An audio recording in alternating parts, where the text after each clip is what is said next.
Добро пожаловать на эту приятную и благодатную встречу. Прошу Аллаха Азза ва Джалля сделать эти мгновения из числа наших благодеяний на чашах весов. С вами 22-я серия из цикла истории о татаро-монголах. В прошлой серии мы рассказывали о подготовке Кутузом театра военных действий в Айн-Джалуте. Мы видели, как он расположил правый и левый фланги, арьергард и основные силы армии. Видели, как он все предусмотрел на поле битвы, прежде чем была татаро-монгольская армия. Видели, как он всю ночь провел в молитвах, вызывая в своих дуа к Аллаху Азза ва Джалля. Видели, как Господь Субхану ва Тааля послал гонца в очень неожиданное время, который раскрыл некоторые детали о татаро-монгольской армии. Этот гонец прибыл от Салимуддина Айбега, как было сказано в предыдущей серии. Вот и все. Настало утро 25-го дня Рамазана 658 года по хиджре. Хорошо запомните эту дату. Это один из величайших дней в истории ислама. Одна из самых важных дат во всей исламской истории. 25-го Рамазана 658 года по хиджре. В этот день мусульмане поднялись очень рано, еще до наступления времени утренней молитвы. Они продолжили совершать ночные молитвы, как и накануне, молить Бога в своих дуа о помощи. После наступления времени утренней молитвы вся армия помолилась. А затем Кутуз, да помилует его Аллах, выравнивал ряды воинов, пока не взошло солнце. А после восхода солнца мусульмане вдалеке увидели татаро-монгольскую армию. Татаро-монгольская армия шла с заносчивостью, с тщеславием, высокомерием и решительностью. Это была крупнейшая армия в мире на то время. Это крупнейшая империя, которая когда-либо существовала на поверхности Земли. Это империя от Кореи до Польши. Нечто невообразимое, дорогие братья. Эта армия покорила почти весь мир. Эта армия завоевала половину исламского мира, половину Европы, всю Русь. Это армия, которая почти никогда не проигрывала сражений. Да и проигранные ею сражения были всего лишь локальными и временными, не имеющими большого значения относительно ее военной мощи. И вот пришла эта армия во главе с Китбугой, опытным военачальником, другом самого Чингисхана. Представьте себе, он воюет со времен Чингисхана, он является командующим армией. Он уже довольно преклонного возраста, ему около 60 или 70 лет на данный момент. Кутуз, да помилует его Аллах, приказал приготовиться к этому великому моменту. Он велел авангарду своей армии спуститься к долине и направиться к северу, чтобы встретить татаро-монгольскую армию. Все это было заранее тщательно запланировано и происходило поэтапно в 3 шага. Первая часть плана состояла в том, чтобы татаро-монгольскую армию встретил мощный авангард исламской армии и стойко сражался с ней, покуда хватит сил. Один лишь авангард, представьте себе.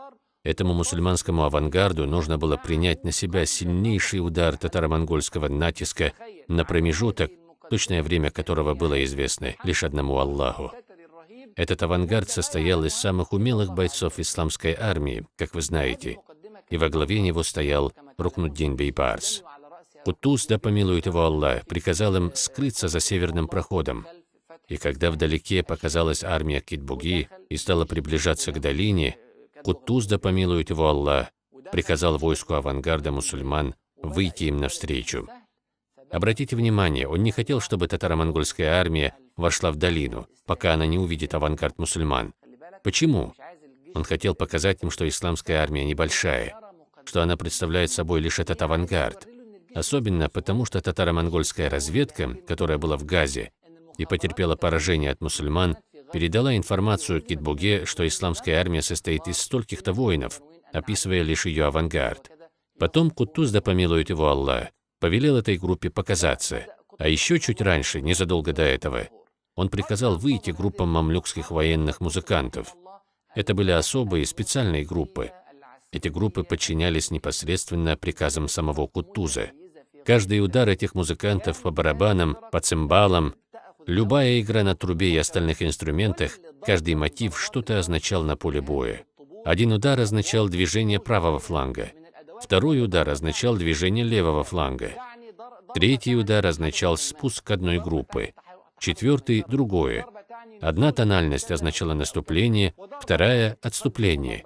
Некоторые звуки указывали на определенные тактики, а другие – на альтернативные.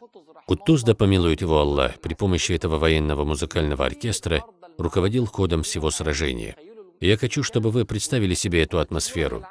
Представили, как вы видите перед собой все происходящее и слышите звуки музыкального сопровождения мамлюкского военного музыкального оркестра. И вдобавок ко всему этому, это также вселяло сильный страх в сердца татаро-монголов, которые слышат эти громкие удары на поле боя. Они в первый раз в своей жизни видели подобное. Итак, Кутуз, да помилует его Аллах, отдал указание, началось музыкальное сопровождение, и группы мусульман стали спускаться друг за другом. Первой спустившейся группой из авангарда мусульман была группа, которая, субханаллах, была одета, как это впоследствии описывал Салимуддин Айбек, который присоединился к армии мусульман к концу сражения. Описывая эту группу, он сказал: «Спустилась группа в красно-белых одеждах. Все члены группы были облачены в красно-белые одеяния. И одеяния эти были крайне изысканны, роскошные наряды. Субханаллах, как будто они идут на военный парад. Никакого страха, волнения и беспокойства. Они идут абсолютно невозмутимые». И, как описывает Салимуддин Айбек в своем рассказе, они были облачены в роскошные красивые доспехи, украшенное оружие, великолепная кольчуга, стройные лошади. Все выглядело просто безупречно. Они смотрелись по-настоящему шикарно, не было похоже на то, что они боятся или опасаются татаро-монгольской армии. Настолько, что Салимуддин Айбек, комментируя изумленную реакцию Кит-Буги, отметил: Кит-Буга потерял дар речи, и это уже полпобеды.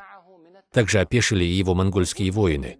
Татаро-монгольские солдаты тоже потеряли дар речи. Сражение еще не началось.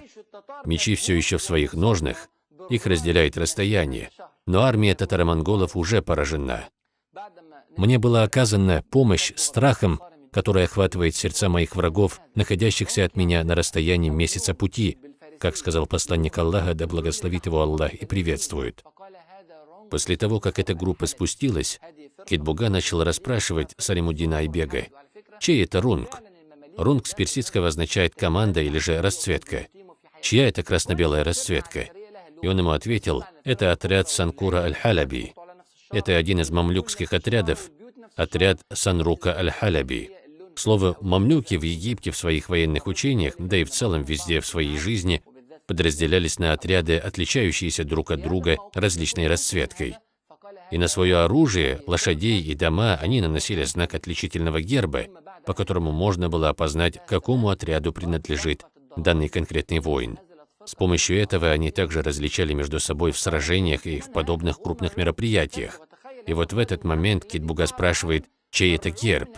А Сарим отвечает: это герб или это отряд Санкура аль-Халяби. А затем, когда этот отряд уверенно встал на свое место, снова раздались звуки музыкального оркестра, и тут начал спускаться другой отряд уже полностью в желтых доспехах. И он снова спрашивает: а это чей отряд? Он в страхе, вы представляете? Этот опытный военачальник, завоевавший весь мир, испытывает страх перед этими отрядами.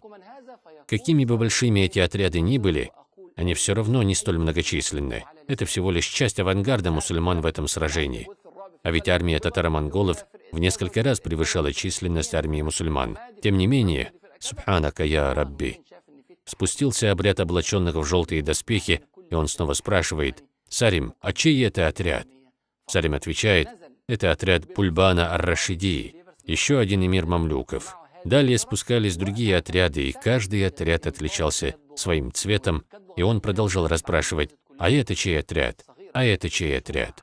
Салимуддин же рассказывает: я стал уже называть любые имена, приходившие мне в голову. Он не знал названий всех этих групп, но он хотел устрашить Кит-Бугу и продолжал отвечать: это отряд такой-то, а это отряд такой-то, это сирийский отряд, а это отряд из Хама, это отряд из Египта и так далее. И Кит-Буга видел перед собой коалицию мусульманских армий против него, хотя вся эта коалиция представляла из себя всего лишь авангард исламской армии. Спустился Рукнуддин Бейбарс, командир авангарда, вместе с этими отрядами, и встал напротив прохода в долину в ожидании Кит-Буги. Когда Кит-Буга окинул взглядом все эти отряды, составлявшие авангард, он увидел, что армия невелика, и что его армия намного больше. Тогда он воодушевил своих солдат, издав принятые у них громкие боевые возгласы. Монгольские лошади бросились вперед на исламский авангард, мгновенно сокращая дистанцию. Рукнуддин Бейбарс, да помилует его Аллах, отдал приказ своим воинам сохранять ряды ровными и не двигаться.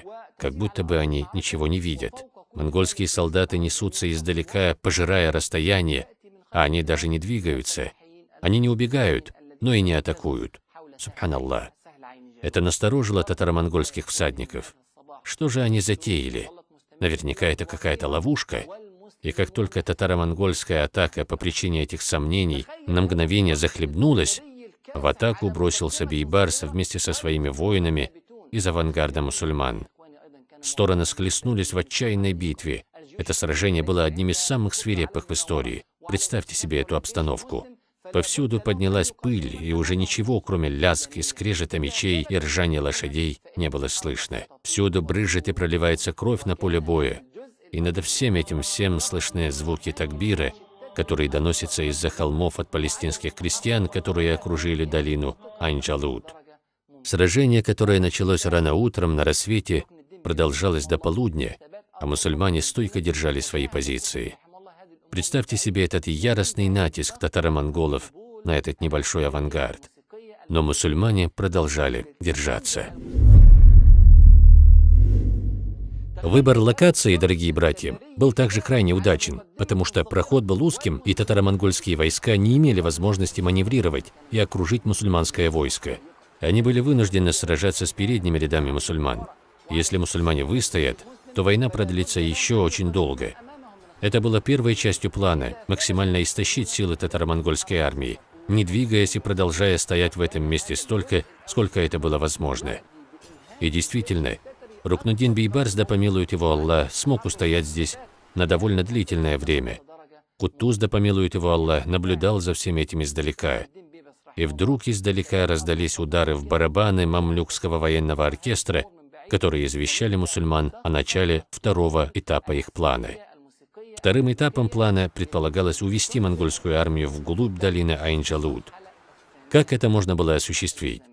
Бейбарс, да помилует его Аллах, вместе со своими воинами должен был продолжать вести жесткое сражение и при этом постепенно отступать в сторону юга. Отступление должно быть именно постепенным. Не таким быстрым, чтобы татаро-монголы догадались о задуманном плане, и не настолько медленным, чтобы весь авангард полз замертво под ударами татаро-монголов. Этот тонкий баланс нуждается в огромной поддержке Всевышнего Аллаха, субхану ва тааля. И этой армии, которая была подготовлена подобным образом, Аллах непременно окажет свою поддержку. И если вы вспомните историю, дорогие братья, вы увидите, что этот план был точным воссозданием плана Ан-Ну'мана ибн Мукаррина, да будет доволен им Аллах, осуществленного им в сражении при Нихавенде. Куттуз, да помилует его Аллах, человек, сведущий в истории. Он знает об опыте мусульман, об их сражениях, о биографии праведников и муджахидов на пути Аллаха. Точно такой же план использовал Ан-Ну'ман ибн Мукаррин в 19 году по хиджре против персидской армии. Исполнявшим роль Рукнуддина Бейбарса в том сражении был Кахка ибн Амр ат-Тамими, да будет доволен им Аллах. А в роли Куттуза выступал Ан-Ну'ман ибн Мукаррин. В сражении при Нихавенде персидская армия была полностью уничтожена, и мусульмане одержали разгромную победу.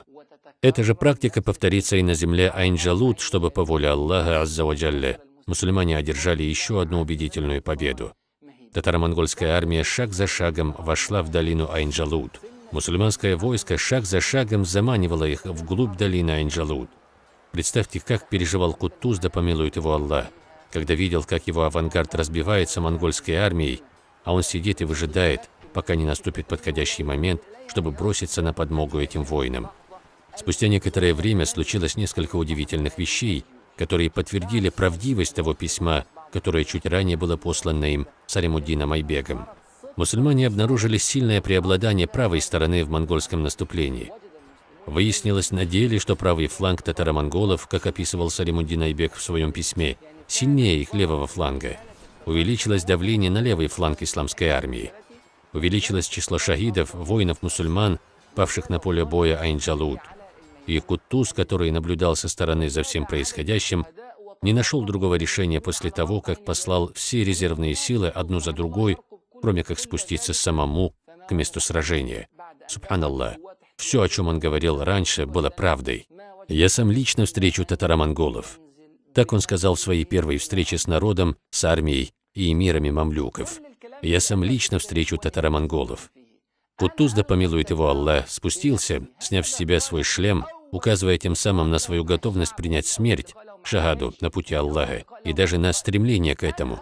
Он отбросил шлем и бросился на армию татаро-монголов.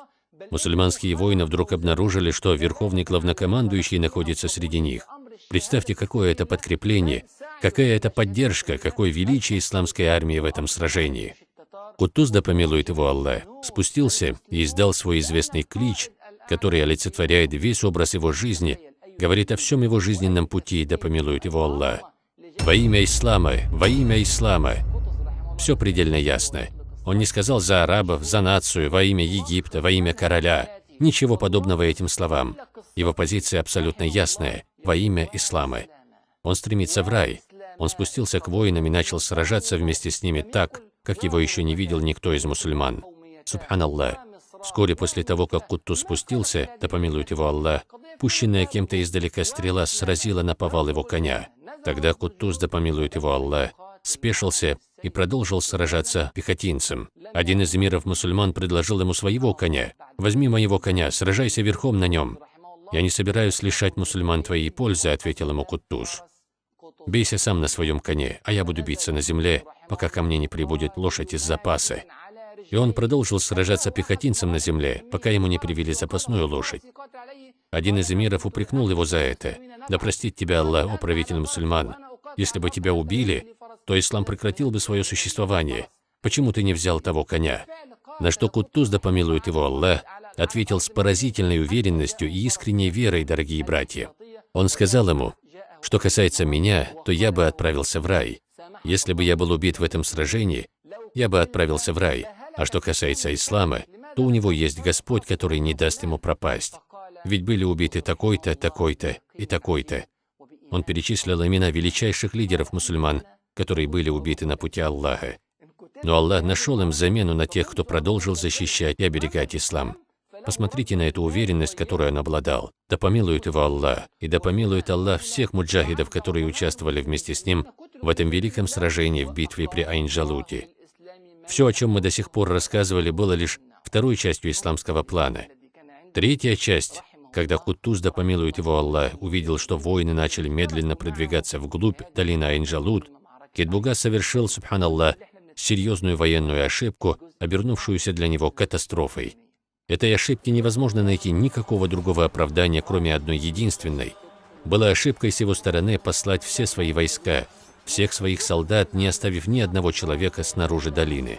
Для того, чтобы наверняка покончить с мусульманами, он со всем своим тщеславием и надменностью послал всех татаро-монгольских воинов вовнутрь долины Айн-Джалут. Это грубейшая военная ошибка. В тылу армии обязательно должны быть те, кто прикроет их спины, те, кто не позволят окружить эту армию.